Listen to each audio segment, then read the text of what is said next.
Hey everybody, Jeg's Garage here. At least 8 of you want to see videos on the square body. So this is just going to be an intro video laying out the plans for this thing. I kind of went over it a little bit in my last video when I introduced it, but this is going to be a little more in-depth to show you a little bit more, kind of explain a couple things. So this should be a quick one, quick intro to the truck, a couple minutes here. So this is, like I think I mentioned, this is an 88 Suburban Silverado. It's a 1500 four-wheel drive. It's got 350 700 R4, 10 bolts front and rear. They have 373 gears. The rear has posi, which is nice. It's got 60,000 original miles on it.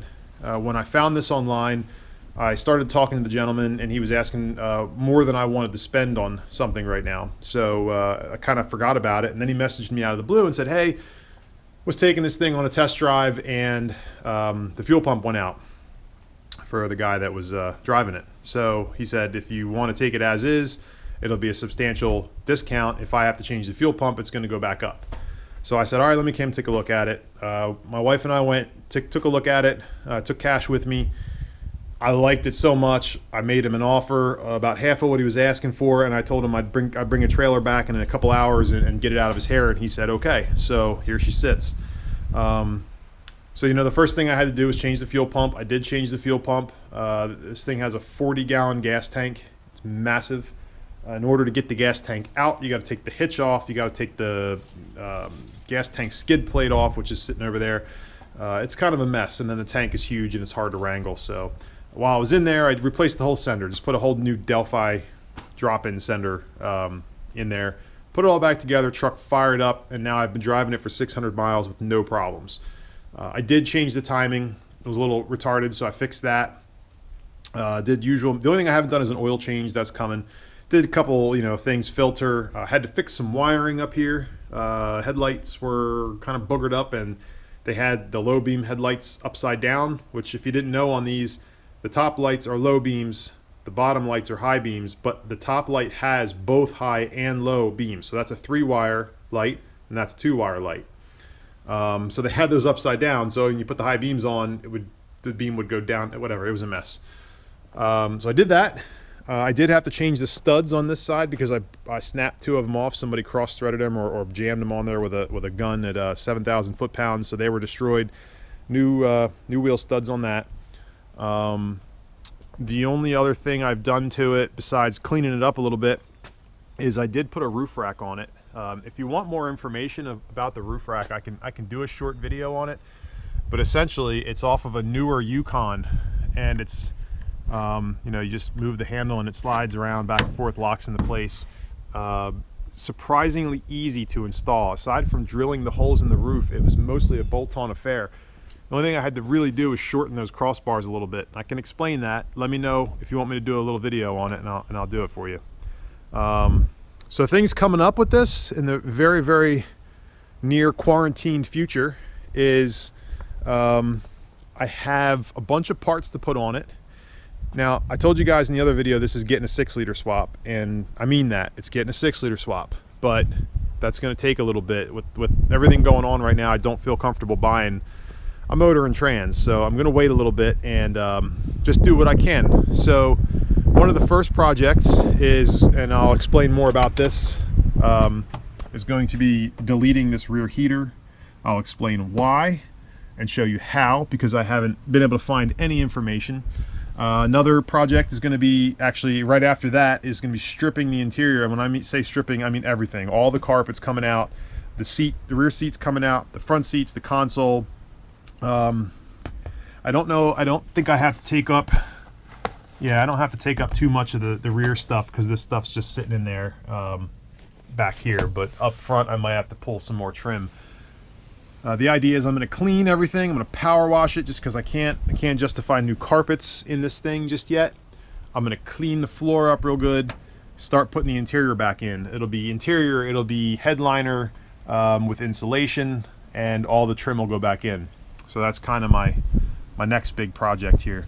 The other project is we'll be replacing the fuel tank. You see those drips down there? Yep, there's a story to that too. I'll get into that when we do the fuel tank swap. I'll take a video of that.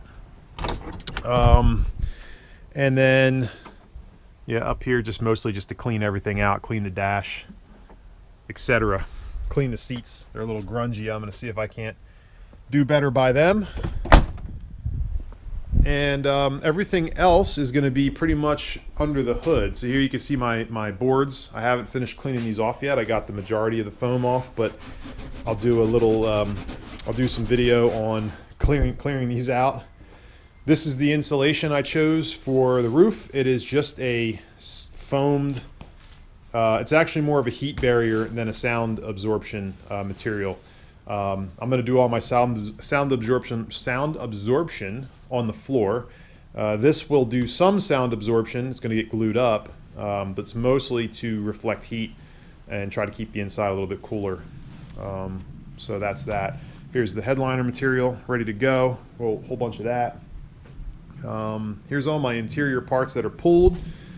Everything's in great shape. Nothing was broken. There was one broken piece. This is off the rear barn door. I got to glue that or find a new one. But I got all my bolts are in bags and labeled. I have a full tune-up kit, plugs, cap, rotor, wires, ignition module, O2 sensor. What am I forgetting? Rotor, spark plug wires. Pretty much a full tune-up is what I ended up buying. So, oh, and a coolant temperature sensor, because I think mine's being goofy. Along with that, we got to do, like I said, the rear heat delete. So that's going to involve some heater hose modifications and some improvements, because these have a weird little quick fitting on the back that everybody has problems with eventually. So we're going to get rid of that while we can. And that's about it for right now. I have, like I said, lots of stuff I want to do. I'm hunting for wheels. These are like, I think they're aftermarket Eagle wheels. I don't know. The little caps in the back say Eagle. The front ones, I basically just like Scotch Brighted them because they were so nasty, and I didn't get a chance to do the backs yet, but they're pretty nasty. So what I really want is rally wheels for this. That's what it came with. That's what I want to put back on it. So I have a couple little things. I want to get some step bars for it. It came with boards, factory aluminum running boards. The guy had already taken them off. I like it better without them. But my wife is 5'2", so I do need to have something. Plus I have 2 little kids. So what I'm going to do is, I had some bars that I was supposed to put on the Explorer there, and they're like black aluminum running boards, but they're really short. They only go from like door jamb to door jamb. They just seem kind of short. So what I'm going to look at is the Nerf bar style. The bar tucks up tight to the body and then has 2 steps. So not like a Nerf bar, like a step bar, I guess. I don't know. I'm basically looking at them for like, I think it's 2014 and 2019 Silverado quad cabs. The length looks about right, so looking for some used ones.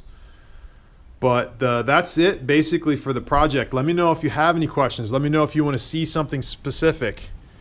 The roof rack, like I said, I might do a short video on that one. I was particularly proud of that. It came out really good. Way more functional than what used to come on these, the chrome bars. So yeah, you'll see a video on the heater removal, probably tune up. And the tune-up's going to be real quick, so you guys know how to change plugs and change wires and caps and rotors. That's not, I don't want to get into that too much, but I'll still show some content. Recovering that, you've seen me do that, so there's going to be a little bit of video. I'm going to try to make the videos quicker and a little more interesting and less talking, because you know half of you don't like me talking, and this is not the video for you if you don't like to hear me talk. So yeah, that's it. There he is. I say he because he has been named, affectionately named as Bruce. I can't remember how we landed there, but the wife and the kids and everybody said Bruce, and I was like, oh, you know what? It looks like a Bruce, so there you go. So hopefully you made it through this. Hopefully I'm going to be doing some stuff that you'll be interested in, and if not, then hang out, because there'll still be some 3rd gen content coming. It's over there. Kind of kicked it out of the garage for a few minutes while I work. I still think the Nighthawk's Elite gonna go. Not sure about that. I still owe you guys videos. I have a ton of videos. It's got lots of work done to it, but So anyway, thanks for watching and stay tuned. I should have another video coming probably in a few days. Can't really go anywhere or do anything, so I should get some work done pretty quick. Thanks for watching.